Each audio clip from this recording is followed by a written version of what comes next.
जय माता दी दोस्तों, अपना देश चैनल में आप सभी का हार्दिक स्वागत है। दोस्तों, आश्विन शुक्ल पूर्णिमा, जिसे हम शरद पूर्णिमा, कौमुदी पूर्णिमा, रास पूर्णिमा और कोजागरा पूर्णिमा के नाम से जानते हैं। दोस्तों, इस पूर्णिमा का अत्यधिक महत्व होने की सबसे बड़ी वजह क्या है? दोस्तों, इस दिन माँ धन की देवी लक्ष्मी जी का समुद्र मंथन से जन्म हुआ था। दोस्तों, माँ लक्ष्मी समुद्र मंथन से इसी दिन उत्पन्न हुई थी। और साथ ही द्वापर युग में भगवान श्री कृष्ण ने शरद पूर्णिमा की चांदनी में महारास का आयोजन किया था। इसीलिए इस पूर्णिमा को रास पूर्णिमा के नाम से भी जाना जाता है। मान्यता है कि इस रात चंद्रमा की किरणों से अमृत बरसता है, जो स्वास्थ्य के लिए बहुत ही हितकारी होता है। इसीलिए शरद पूर्णिमा की रात में जागरण करने का विशेष महत्व हो। भी उन चीज़ों को तो जान लेते हैं कि पूजा कैसे करनी, क्या काम करने है, लेकिन कुछ चीज़ें ऐसी होती हैं जिन्हें हमें भूल कर भी नहीं करना चाहिए।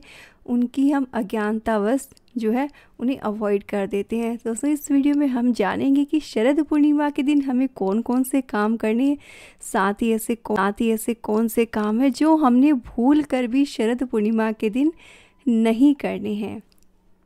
दोस्तों, आप सभी चाहते होंगे कि माँ लक्ष्मी की कृपा जो है आप पर हमेशा बनी रहे और जिससे आपके घर में धन दौलत में वृद्धि हो। दोस्तों, कमेंट में ज़रूर से लिखें जय माँ लक्ष्मी, ताकि माँ लक्ष्मी की असीम कृपा आपको ज़रूर से प्राप्त हो। दोस्तों, बिहार, पश्चिम बंगाल में इस व्रत को कोजागरा व्रत के नाम से भी जाना जाता है, जिसका अर्थ होता है कि कौन जाग रहा है। कहते हैं कि लक्ष्मी माँ ये देखती हैं कि कौन जाग रहा है और कौन सो रहा है। माँ लक्ष्मी उनके घर में प्रवेश करती है और समृद्धि का आशीर्वाद देती हैं जो जाग रहे होते हैं। कोजागरा में रात की पूजा के बाद मखाने बताशे का प्रसाद बांटा जाता है। और दोस्तों, इस दिन रात में कौड़ी खेलने की भी प्रथा है। माना जाता है कि कौड़ी जो है माँ लक्ष्मी को विशेष तौर पर प्रिय है।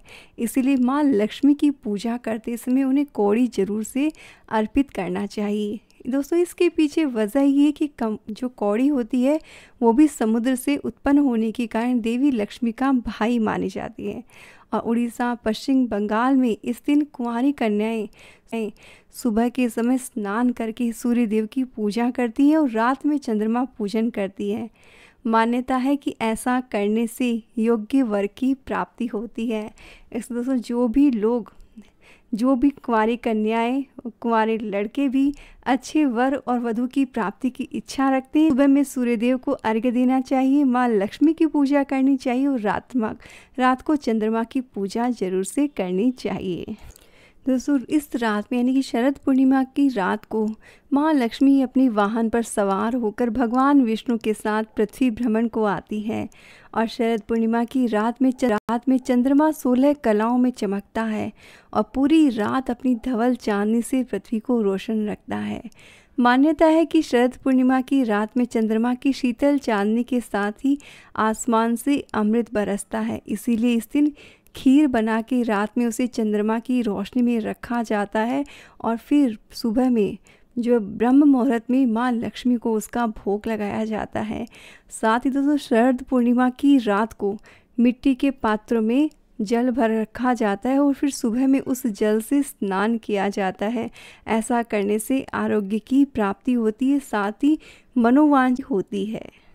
साथ ही दोस्तों, इस दिन चंद्रमा की पूजा का भी विशेष विधान है। जिन भी दंपति के जीवन में अशांति है या प्रेम का अभाव है, अविश्वास है, उन पति पत्नी को दोनों को मिलकर चंद्रमा को अर्घ्य देना चाहिए। अर्घ्य के लिए एक आपने लोटे में कच्चा दूध और जल मिला लेना है। उसमें थोड़े से चावल डालकर चंद्रमा को अर्घ्य देना चाहिए। ओम सोमाय नमः मंत्र बोलते हुए। ऐसा करने से वैवाहिक जीवन की सारी अड़चनें दूर होती हैं। साथ ही दोस्तों, अगर किसी का चंद्रमा कमज़ोर हो तो उन्हें भी चंद्रमा को अर्घ्य इस दिन जरूर से देना चाहिए। साथ ही गर्भवती स्त्रियों को जो है थोड़ी देर चांद की रोशनी में ज़रूर से बिताना चाहिए। विशेष तौर पर उनका जो नेवल का पार्ट है, सुंडी जिसे बोलते हैं, वहाँ पर चंद्रमा की रोशनी ज़रूर से लगनी चाहिए। ऐसा करने से जो संतान है वह बहुत ही सुंदर और जो है स्वस्थ पैदा होती है। दोस्तों ये तो हो गए कि कौन कौन से काम हमने शरद पूर्णिमा के दिन करने चाहिए। तो अब जान लेते हैं ऐसे कौन से काम हैं जो हमें भूल कर भी शरद पूर्णिमा के दिन नहीं करनी चाहिए। दोस्तों क्योंकि शरद पूर्णिमा का जो दिन है वो दिवाली की तरह ही महत्वपूर्ण है। इस दिन देवी लक्ष्मी समुद्र से प्रकट हुई थी और भगवान विष्णु को पति रूप में उन्होंने स्वीकार किया था, और इसीलिए इस दिन माँ लक्ष्मी के साथ श्री हरि विष्णु की भी पूजा की जाती है। वैसे तो दोस्तों हमेशा घर में शांति का माहौल रखना चाहिए, लड़ाई झगड़ा नहीं करना चाहिए, वाद विवाद नहीं करना चाहिए, लेकिन दोस्तों किसी विशेष दिन खास तौर पर शरद पूर्णिमा के दिन जिस दिन हम अपनी माँ को, माँ लक्ष्मी को अपने घर आमंत्रित करते हैं, उस दिन घर का वातावरण सात्विक रहे, इस चीज़ का विशेष ख्याल रखना चाहिए। दोस्तों किसी भी चीज़ को लेके किसी तरह का मनमुटाव, लड़ाई झगड़ा, तुनक मिजाजी कुछ भी नहीं करनी चाहिए। साथ ही के लिए भी नकारात्मक या बुरा नहीं सोचना चाहिए, चाहे वो आपका दुश्मन ही क्यों ना हो। दोस्तों इस दिन घर के वातावरण को बहुत ही सात्विक बना के रखें, घर की साफ़ सफाई का ख्याल रखें, किसी तरह की गंदगी आपने नहीं फैलानी चाहिए। इस दिन तामसिक भोजन आपने बिल्कुल भी नहीं करना चाहिए। हो सके तो आपने इस दिन उपवास ज़रूर से करना चाहिए, और साथ ही दोस्तों लहसुन प्याज इत्यादि को बिल्कुल से आपने इस दिन अवॉइड करना चाहिए। बिल्कुल अगर आप खाना भी खाते हैं तो आपने सात्विक भोजन ही इस दिन करना चाहिए। साथ ही दोस्तों किसी को भी इस दिन आपने पैसे उधार ना तो देने चाहिए, ना ही लेने चाहिए। दोस्तों शरद पूर्णिमा के दिन हम माँ लक्ष्मी को अपने घर आमंत्रित करते हैं। इस दोस्तों ऐसा कोई भी काम नहीं करना चाहिए जिससे धन हानि हो। इसलिए ख़ास तौर पर दोस्तों उधार लेने और देने से इस दिन विशेष तौर पर बचना चाहिए। साथ ही दोस्तों इस दिन सफ़ेद चीज़ों का दान बहुत ही शुभ माना जाता है, लेकिन दोस्तों इस दिन किसी दूसरे के घर का अन्न आपने स्वयं ग्रहण नहीं करना चाहिए। इस बात का आपने ख्याल रखना है। दोस्तों आप अपने घर के सभी सदस्यों के ऊपर से चावल वार कर किसी गरीब व्यक्ति को दान कर सकते हैं। साथ ही दोस्तों जितने भी जीव प्राणी जिनको भी आप कुछ दान कर सकते हैं, चाहे वो पशु पक्षी गाय कुत्ता कोई भी हो, उन्हें कुछ न कुछ आपने ज़रूर से दान करना चाहिए। इस दिन किसी भी प्राणी मात्र को कष्ट नहीं पहुंचाना चाहिए, क्योंकि दोस्तों इस दिन आपने जितनी हो विशेष कलेक्ट करनी चाहिए, आशीर्वाद लेना चाहिए, अपने बड़ों का सम्मान करना चाहिए। भूल कर भी इस दिन निरादर या अपमान नहीं करना चाहिए। दोस्तों ये है वो काम जो आपने शरद पूर्णिमा के दिन करने चाहिए, साथ ही वो काम जो आपने इस दिन भूल कर भी नहीं करने चाहिए। साथ ही दोस्तों शरद पूर्णिमा के दिन विशेष उपाय किए जाते हैं, वो कौन से हैं उसका वीडियो लिंक मैं आपको डिस्क्रिप्शन में दे दूंगी।